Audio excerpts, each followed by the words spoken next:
Dame is the only nigga I see where you go to his house and he got the stand-up shit in the men's room.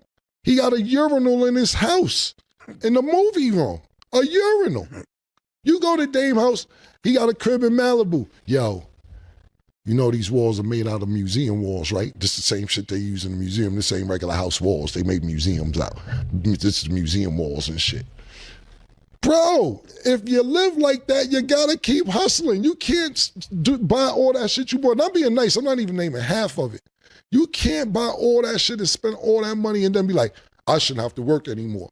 I ain't have half the shit I just named. I ain't have no 2 lofts in Soho. I ain't have no 2 mansions in London. I ain't fly private every day for 6, 7, 8, 9 years. I ain't have no damn urinal. Now, this man went from $50 million net worth. Now he has, from what he says, because he's trying to file bankruptcy because he's getting sued and all these things, down to $100,000 net worth. Now, most of us, even sitting in here, if you have more than $100,000, your net worth is worth more than $100,000, worth more than Dame Dash. And he goes from $50 million down to $100,000.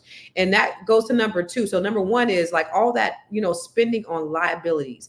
Once we become financially astute, and I did that. Like I made some investments that kind of messed me up too when I filed bankruptcy. So, but I was buying liabilities.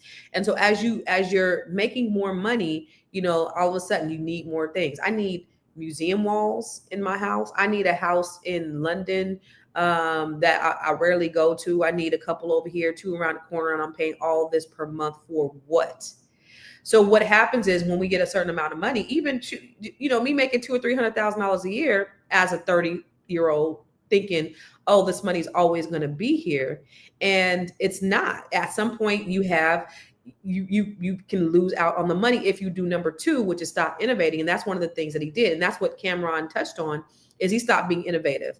And so as he built all this stuff early on when he had Jay-Z, he stopped innovating, and so as business owners, as wealth builders, and true wealth builders are people who always innovate.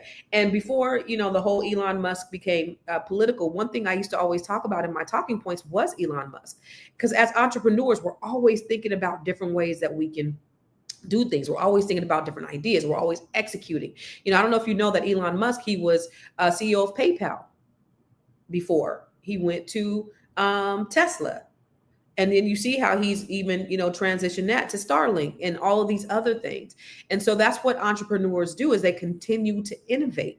Now, if you're just doing the same thing, or if you're not doing anything different and you're spending excessively, it runs out at some point. And so him and Jay-Z, they fell out, but Jay-Z's continuing to innovate. He's continuing to invest.